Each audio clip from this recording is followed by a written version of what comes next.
Welcome to the Real News Network. I'm Jessel Noor in Baltimore. In breaking news on Tuesday, the Senate Select Committee on Intelligence released the executive summary of its scathing, long-awaited, and embattled report on the CIA's rendition, secret detention, and torture program. The full 6,000-page report remains classified. Now joining us to discuss this from Grand Rapids, Michigan is Marcy Wheeler. She's an investigative reporter covering national security and civil liberties at emptywheel.net and other news outlets. Thank you so much for joining us. Thanks for having me. So we're hearing some new details out of this report. For example, 26 of the 119 known detainees in the program were wrongfully held, but leaks of the torture report provided to McClatchy, for example, had previously revealed much of what the press is covering now. You've had a chance to read some of this report. Can you tell us some of the information that you found and what is most shocking or most important for the public to know? Well, I think some of the details of who were mistaken identity detainees, for example, Gul Rahman, who was frozen to death on the floor of a prison in Afghanistan in 2002. This report acknowledges that he was a case of mistaken identity. There's another guy named Janat Gul, who was the subject of a 2005 Stephen Bradbury memo. Again, we had no reason to hold him. He was hallucinating. We made him crazy.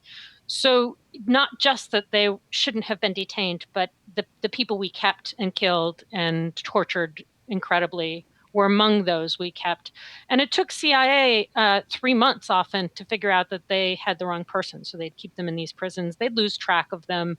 As recently as last year, CIA was insisting that their numbers were correct, but they couldn't come up with the correct number of all the people they've disappeared. There's stuff in the report that makes it clear from the start that they intended to literally disappear these people. They wanted Abu Zubaydah to disappear for the rest of his life.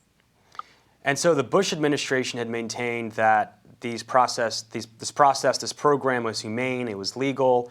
The New York Times has reported on the CIA's statement on its response, and they said it only tells part of the story, and there are too many flaws in it to stand as the official record of the program. And we know the CIA had this long battle with the Senate Select Committee about releasing this report, and they went back and forth for years, really, about it.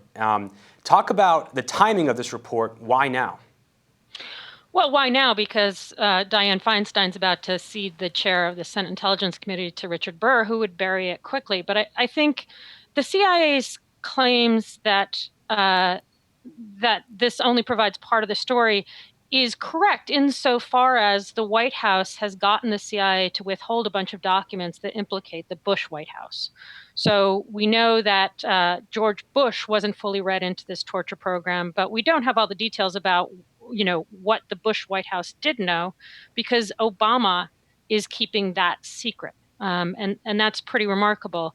But at the same time, the CIA claims that this isn't the story, that they needed to be interviewed and so on and so forth. But that would suggest that 6 million CIA documents are fraudulent. And I would suggest if that's the case, if that's what the CIA is now arguing, then that should be just as big a scandal, that these years and years and years of documentation don't reflect the reality of the torture program. I wanted to get your response to the ACLU's executive director, Anthony D. Romero. And he said, this report definitively drags into the light the horrific details of illegal torture, details that both the Bush and Obama administration have worked hard to sweep under the rug. The government officials who authorized illegal activity need to be held accountable. The administration's current position, doing absolutely nothing, is tantamount to issuing tacit pardons. Went on to say the report should shock President Obama and Congress into action to make sure that torture and cruelty are never used again. Again, that was Anthony D. Romero, the executive director of the ACLU. What's your response to the calls from civil rights and human rights advocates that say that the people responsible for this need to be held accountable and that there needs to be legislative action to ensure this doesn't happen again? Because the Obama administration dismantled this program, but that was never put into law, from my understanding. I think a better lesson is, it is true that Obama has only issued executive orders to end the torture program. But I think the better lesson from this, and the reason why Obama won't pardon the torturers, as Romero suggested, is because he is still, or at least was as recently as 2012, relying on the same presidential finding the same presidential order that authorized torture for his drone strikes. So in other words, this relationship in which the president orders the CIA to do stuff, the CIA goes completely out of control, mistakes the identity of people, kills them. That story is the same story whether you're talking about torture or whether you're talking about Obama's drone program.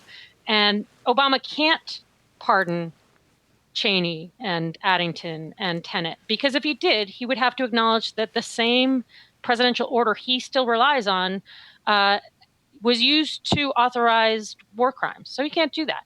And the bigger lesson, I think, needs to be that this entire structure whereby the president turns the CIA into this autonomous body that can run amok in the way it did in both the torture program and the drone program, that needs to be stopped. And it goes further than just the torture program. Marcy Wheeler, thank you so much for joining us. Thanks for having me. Thank you for joining us, The Real News Network.